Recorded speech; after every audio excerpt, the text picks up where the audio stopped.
Ousmane Sonko vient de jeter le discrédit sur les institutions de ce pays et particulièrement la justice sénégalaise. Parce que dafa wax clairement nit ñi di ko dégg mu ne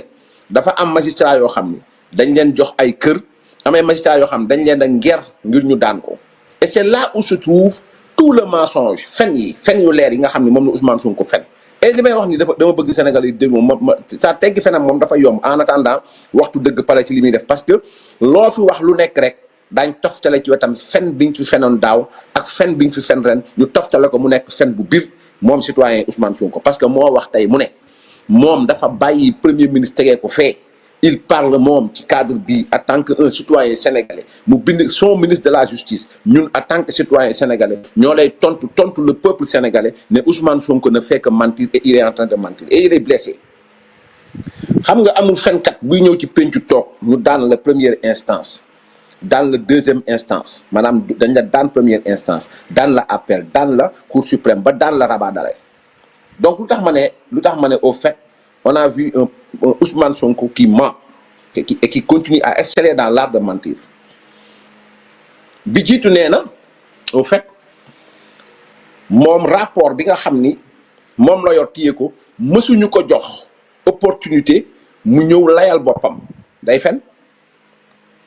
billahi lazim day fen c'est-à-dire votre Ousmane Sonko laa yéen waa Pastef day fen. lu tax ma ne day fen waxtu dëgg nga jàpp li may wax jëlal kàddoom boobu nga jël ko toftale ko biñ ko njëkkee convoqué mu war a dem wuyu ji jël balu football di football kooku joxuñu la opportunité maanaam la première des opportunités mooy ñu convoqué la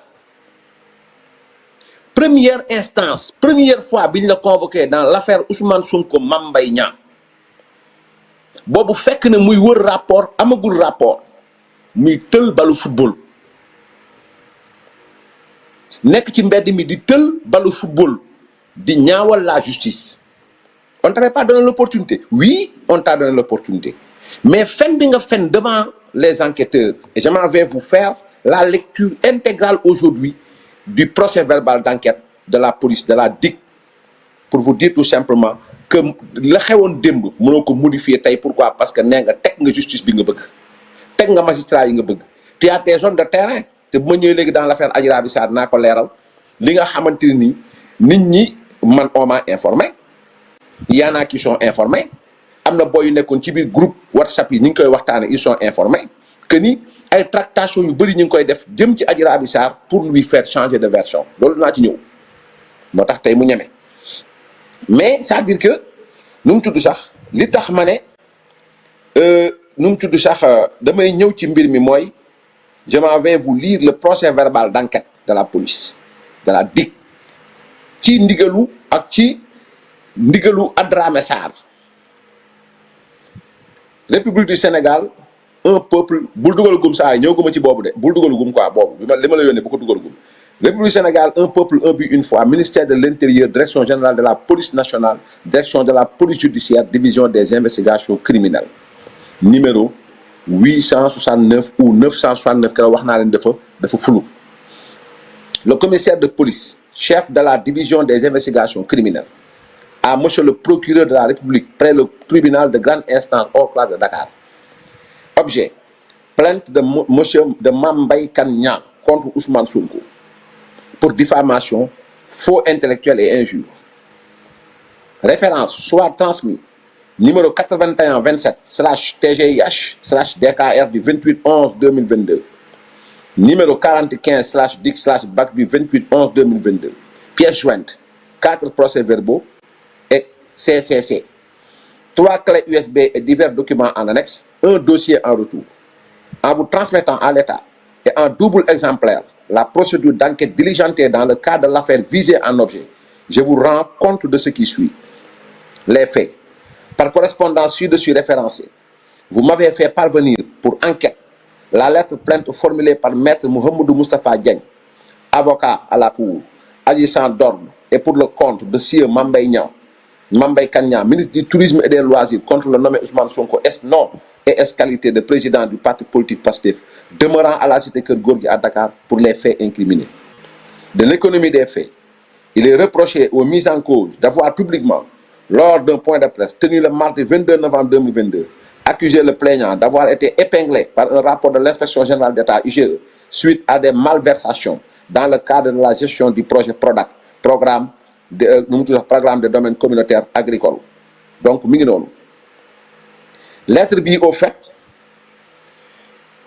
ñi doon enquête ñoo ko bind ginnaaw bi nga xam ne procureur de la République jagleel na leen ñu tudd sax may ma tuuti ginnaaw bi nga xam ne procureur de la République jot na plainte Mame Mbaye Niang ñu yónnee ko bataaxal pour mu def enquête dik ubbi enquête bi nekk ci base u plainte Ousmane Sonko plainte Mame Mbaye Niang contre Ousmane Sonko nee nga dañoo nu mu tudd sax nee nga dañoo tafee affaire yi non c'est faux da ngay fen c'est faux et c'est archi faux pour la bonne et simple raison que yaa ngi def conférence de presse le 22 novembre 2022 le 22 novembre 2022 le 28 novembre 2022 le Mame Mbaye Niang def plaintam ñu yóbbu ko pour enquête donc pour enquête lañ ko yóbbu ñu woo la yow woo Mame Mbaye Niang déglu leen yéen ñaan ñëpp bàyyi la nga ñibbi sa kër tey jii ku ngeen woo pour diffamation koleel ngeen ko diffusion de fausses nouvelles pour bañ ko bàyyi mu ñibbi këram maanaam tey ku ngeen woo pour diffamation koleel ngeen ko à côté diffusion de fausses nouvelles pour mu bañ a ñibbi këram donc loolu benn la ñaareel bi mooy ñu déglu Mame Mbaye Niang entendu le sieur Mame Mbaye Kane Niang nee la tel à nangam boo joxe ay filiation articulant les greffes soulevées à l'encontre du mis en cause le plaignant a souligné que le mardi 22/11/2022 lors d'un point de presse tenu à Dakar monsieur Ousmane Sonko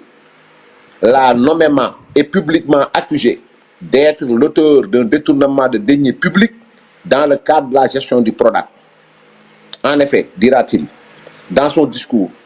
le mis en cause a déclaré, entre autres propos, que l'inspection générale d'État, IGE, l'a épinglé suite à des manquements graves dans la gestion du dit projet en ces termes.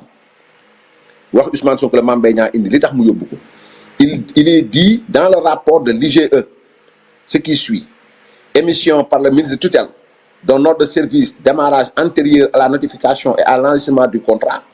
En effet, alors que le contrat n'a été notifié que le 25 juillet 2016 à l'entreprise Green 2000, le ministre Mame Mbaye Niang, assurant la tutelle du PRODAC, avait déjà émis 5 mois auparavant un ordre de service. Cet état de fait est d'autant plus déplorable qu'il résulte non pas d'ignorance des textes, mais plutôt d'un souci de répondre aux exigences de M. Daniel Pinassi.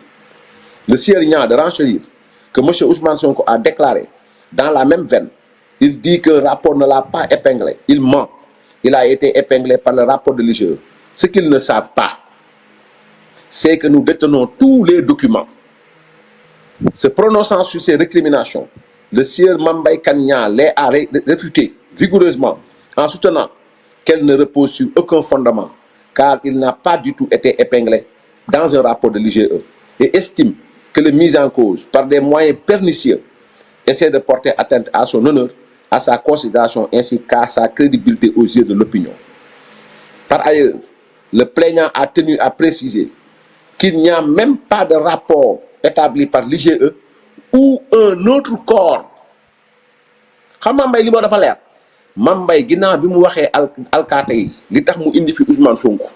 ne da koo tuumaal détournement daf leen ne moom Mame Mbaye waxul sax rapport IGE mais amul beneen rapport bu corps de contrôle di def Sénégal mu indi ne Mame Mbaye Niang détourné na xaalis Sénégal moo tax mu ne leen et un autre corps de contrôle et l'histoire lui a donné raison. L'histoire lui a donné raison parce que rapport Cour des comptes génn na fi et Mame Mbaye Niang n'a jamais été épinglé dans ce rapport de la Cour des comptes du OFNAC du Cour des comptes du IGE.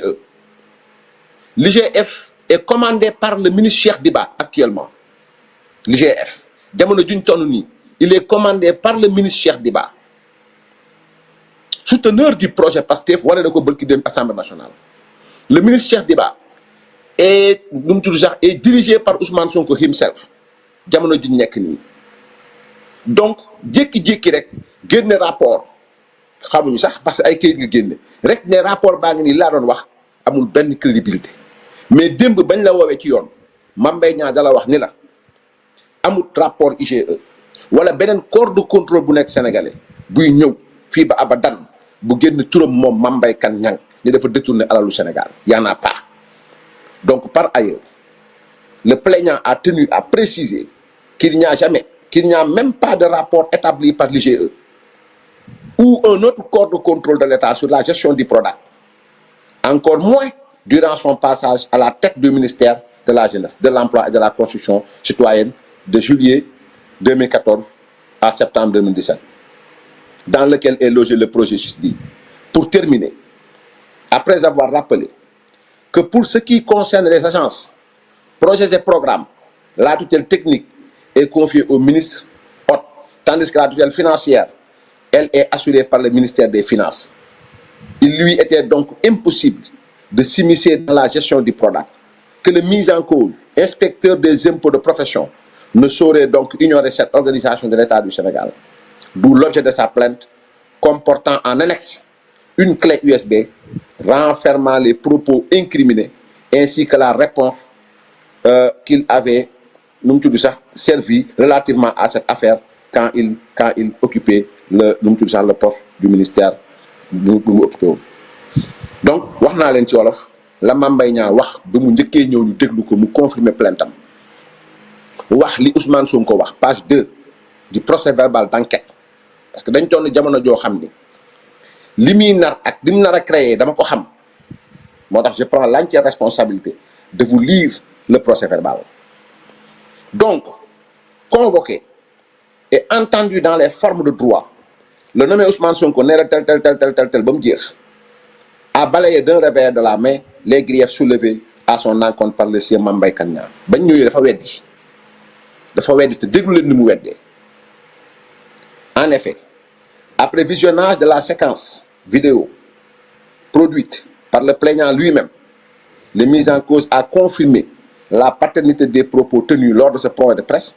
lesquels, d'après lui, ne comportent aucune accusation de détournement de deniers publics. Ousmane Sonko mi toog jàkkaarloog yéen di fen laa la wax de leen gëmloo ni moom am na lu mu téye lu Mame Mbaye Niang détourné alalu réew mi moo toogoon ci kanamu inspecteur yi doon enquête dik